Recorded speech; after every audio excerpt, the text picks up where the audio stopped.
we live in a time where it's normal to release your seed, to consume adult content, and to, you know, I guess I already said it, but to pleasure yourself.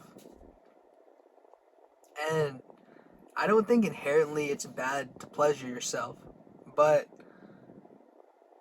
modern day things have just taken it to a new level. And because of this, we have an epidemic of young teens and fully grown adults, fully grown male adults, and even female adults at times. We have an epidemic of all these people just having no ambition, no drive to do squat. Like they don't want to help society, they don't want to help their family, they don't want to even help themselves. It's sad, bro. It's sad. But I think we all start somewhere. I'm just letting you know that when you consume adult content and you consistently, let one out, you're not going to be ambitious. You're not going to feel like you could conquer the world. You're not going to feel like you want to do anything, to be honest. How's it going, my brothers and sisters of the internet? If you've been here before, welcome back. And if you are new, hello, my name's Ian, and I'm here to help you evolve your mind, your body, and your spirit. So you might be a person that releases their energy frequently. And you might also be watching adult sites at the same time.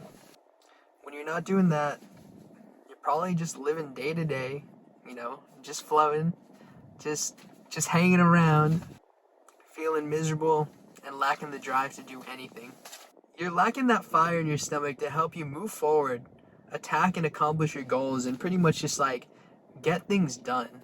And when it comes down to it, it leads you to pretty much just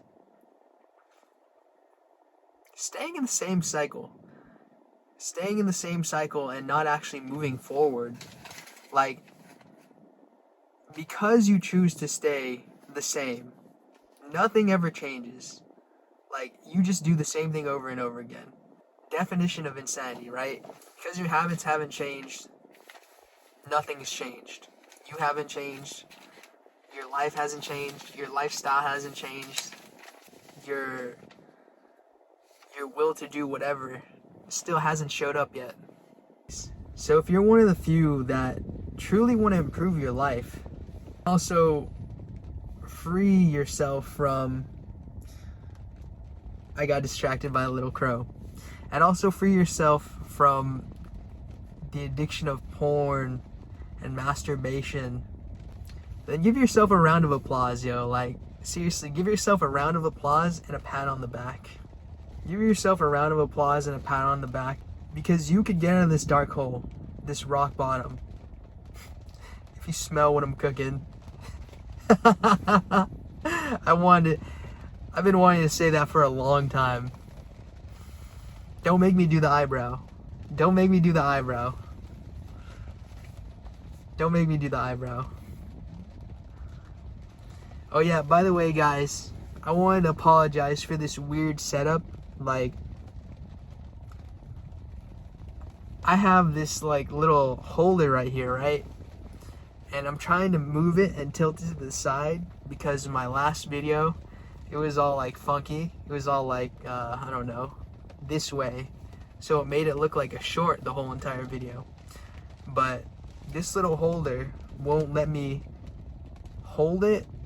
If I tilt it this way, it'll just end up falling off. So I just can't do that right now. So we're just gonna have to make do with this little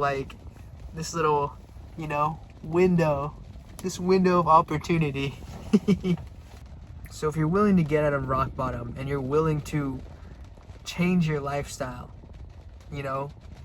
refrain from fapping, refrain from the adult sites, you're gonna change, bro. You're not just gonna change your lifestyle, but you're gonna change your aura. You're gonna change your vibration. And I have mentioned this in the past, but you will also increase your ambition. You will also increase your drive for success, your drive to want more in life, and no longer hold yourself back. So if you are the few of many and you want to give up this addiction, I just want you to know that there is a way out. There is a way out of rock bottom if you smell what I'm cooking. And it's not the end of the world. It's not the end of the world. And maybe things right now seem like they're gloomy and there's no life, or there's no like essence. There's no magic. There's no spark in your life. Well, just know that it comes. It comes in time. And to be honest, there's always magic around. Like, you just don't see it right now. Or you choose not to see it. You don't see it because your brain is clouded and diluted by things that don't need to be there. Let's just put it that way. And if you stick to it, bro, you stick to it and you decide to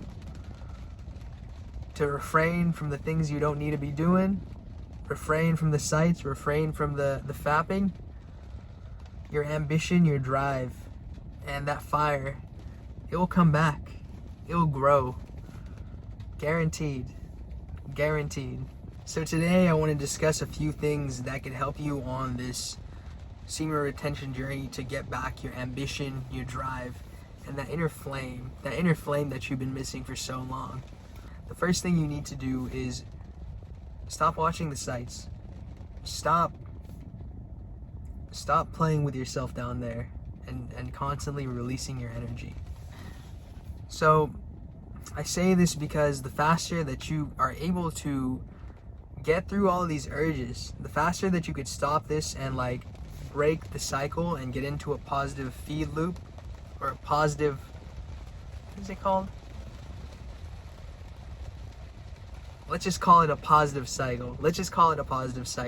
So the faster that you're able to get into a positive cycle, the easier it is for you to build momentum in that certain direction of positivity and good habits and whatnot. The more momentum that you build, the easier it is to break through the urges, or at least go through the urges. And also it's easier for you to start doing the things that will get your life back on track. Piece of advice number 2, or I should say solution number 2.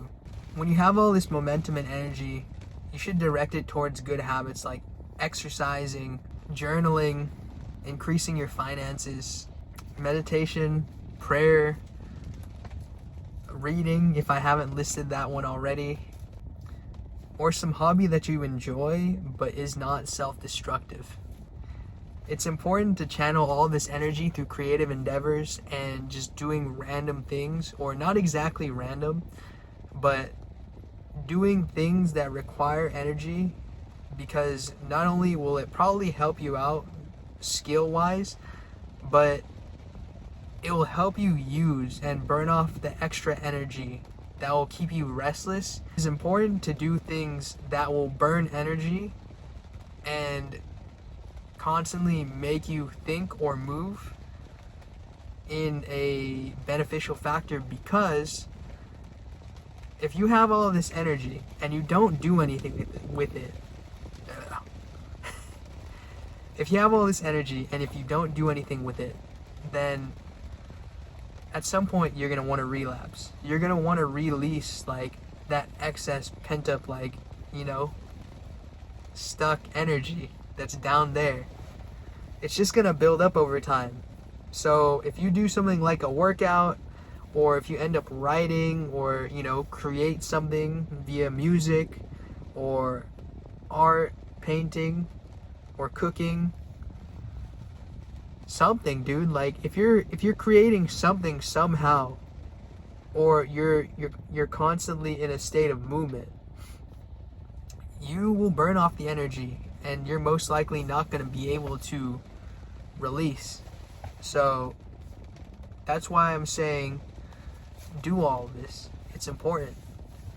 It's important to just being a regular human, Let's take away, if we were to just take away NoFap, semen retention, and all the quote-unquote benefits and all that shit, if we were to remove all of that, you're just doing things that make you a healthy, normal human being that helps you, well, I guess that makes you become a magnetic person because you're doing all these things and you're constantly just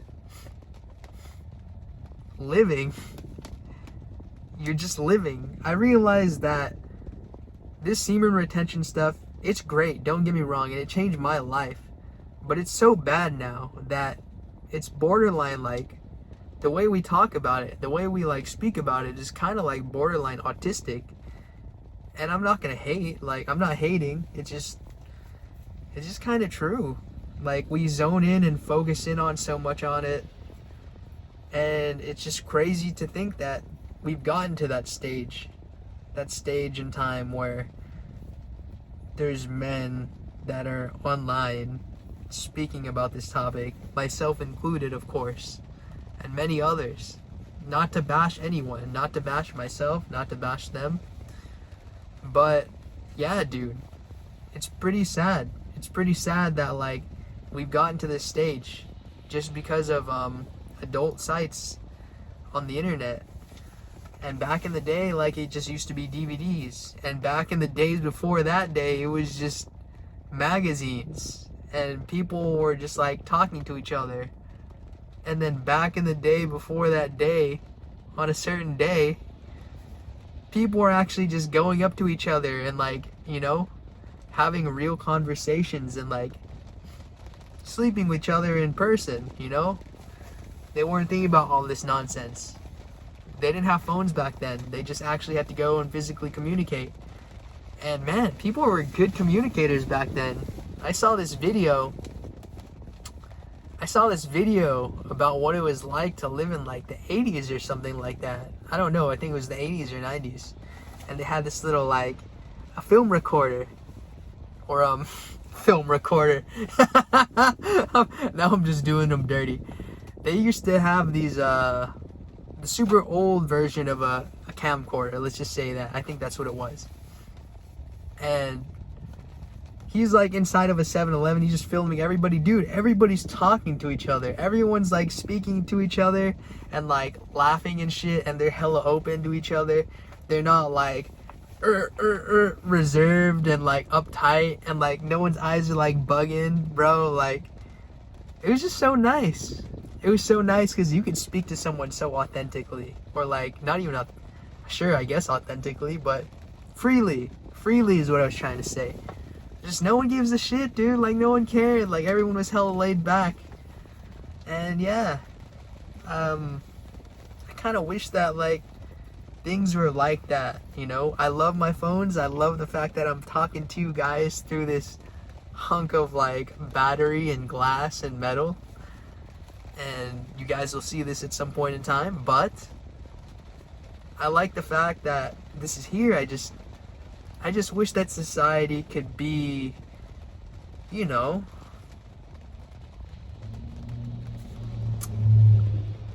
I just wish society could be how it was back then when it comes to socializing and openness. Not everyone's like that anymore, you know? This one's pretty simple. So, yeah. Solution number 3. Advice or piece of advice number 3.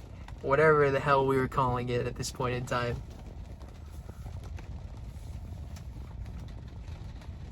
Try new things that you have not done. It could be going to a pottery class, going to a social gathering with strangers that you don't even know, skydiving, playing with tigers, some type of sport that you've never played before. I don't know. Ask your crush out or tell your crush that you like her. And honestly, like it's weird, as a guy, like one of my biggest fears is like rejection. And one of the things that helped me with rejection was semen retention. I never felt something so powerful within my body other than like psychedelics. I've never felt anything so naturally powerful than my seed. like my own life essence, to be able to talk to anybody. Like when I'm on retention and I'm full and like I've been on point with everything in my life, I'll talk to anybody. I can talk to anybody. I don't even care if I get rejected. Like, of course, it'll hurt a little bit, right? It'll hurt, it'll sting, and then I'll just like absorb it. I'll take it in, I'll process, and then I'll move through it. And I'm like, okay, my day still continued. But if I was to relapse, and that hit me, oh man, I'd like ponder about that shit for days. Or well, not days, but I'd ponder it for like probably the rest of the day. You know? And I'd try to be like, okay, like whatever, or like brush it off. But then, nothing. Like nothing would change. So, yeah. But where were we? Okay, so I remember what I was saying. What I'm trying to emphasize here is you need to get out of your comfort zone. You need to be willing to do things that you're afraid of. And like, I'm not saying, okay, do something that will actually put you in danger. The thing about the tiger, that's questionable. Skydiving, questionable. But to be honest, I did one of those things, and that's play with the tiger. A full-grown Siberian tiger. And I'll tell you what, guys, I was extremely scared. Like, I know that I was scared because I was walking towards a cage with like a 500 to 600 plus pound predator,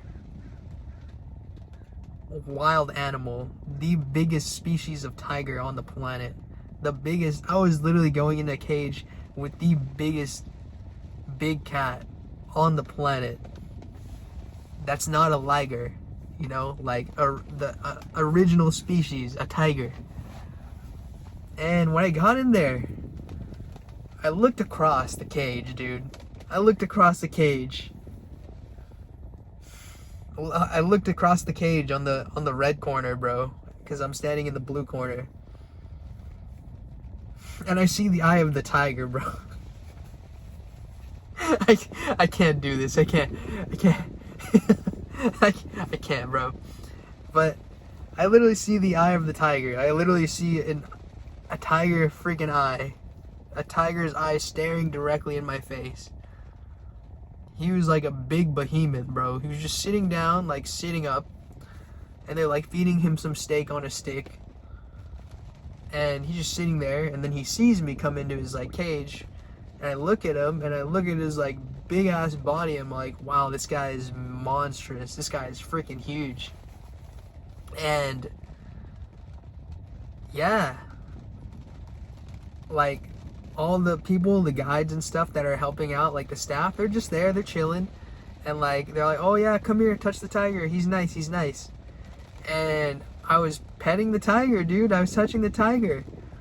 And it's unbelievable how big these things are, man. How big they actually are when you see them in person. Like, I got to hug him. I got to pet him. I got to, like, grab his tail and play with it and, like, lay on him and stuff. And he like, walking next to me. And then he jumped on a wall and he spread his body out. Man, he was massive. That dude could have just took me out, bro, if he wanted to. Like, that was literally what I was thinking when I was walking to the cage. Am I about to be mauled? Am I about to be mauled to death by a tiger? And, like, this is the last time I'll see my mom? Like, is this the last time, like, I'll be walking on the planet? And I was... Thank God. Thank the universe I was wrong.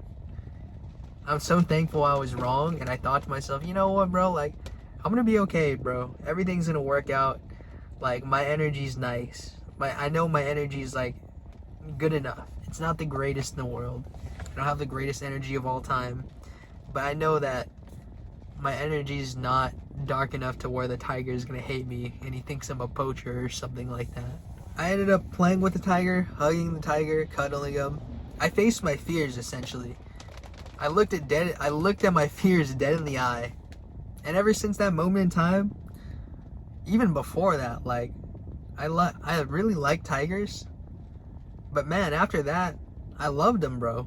I really loved them, and I was thinking one day I'm gonna have my own tiger. I don't know. Maybe I'll get my own tiger someday.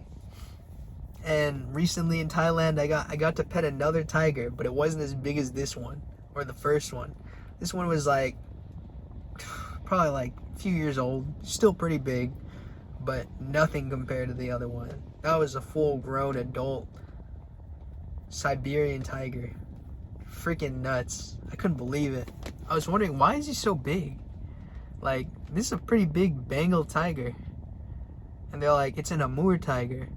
And for those of you who don't know, an Amur tiger is a Siberian tiger. Just another name for Siberian tiger for some reason. But I'm getting carried away with myself with this story because I love to think about it and reminisce. But yeah, dude, I'm just saying, basically, get out of your comfort zone. Do the things that scare you, that are beneficial, that are going to benefit your life, that will help you grow, bro. Help you grow in your mind, your body, your spirit, your mental strength, and your physical strength. Like, all those things are important. And the craziest part is that every time you do something that scares you, you will naturally gain confidence. I've said this before, I'll say it again. You'll naturally gain confidence. And you'll also gain more ambition and more drive. The more you do hard things, the more you do scary things, the more confidence you gain, the stronger you become in your mind, your body, your spirit, and the more strength you have to move through any endeavor you wish to achieve and accomplish within this lifetime. With all that said, you can change and create better habits for yourself. All you gotta do is just build your energy up, refrain from the sights, refrain from playing with yourself, do all the good habits that I just listed here, or do as many as you can, or do as many as you want to do. You know, that's your choice. Do these almost every day. Do these for a few months. At a certain point of time, literally by like the end of that, the few month mark, or however many mark you choose to do this, you'll be unrecognizable, bro. Like, people won't even recognize you. And if they do recognize you, they'll definitely notice that you've changed. You're not the same man or even woman that you were, you know? You won't be the same. If you like this video, please give it a thumbs up, hit the subscribe button, and comment down below telling me where you're from, because I always like to hear where you guys are coming from. And until the next one, so long for now. Peace.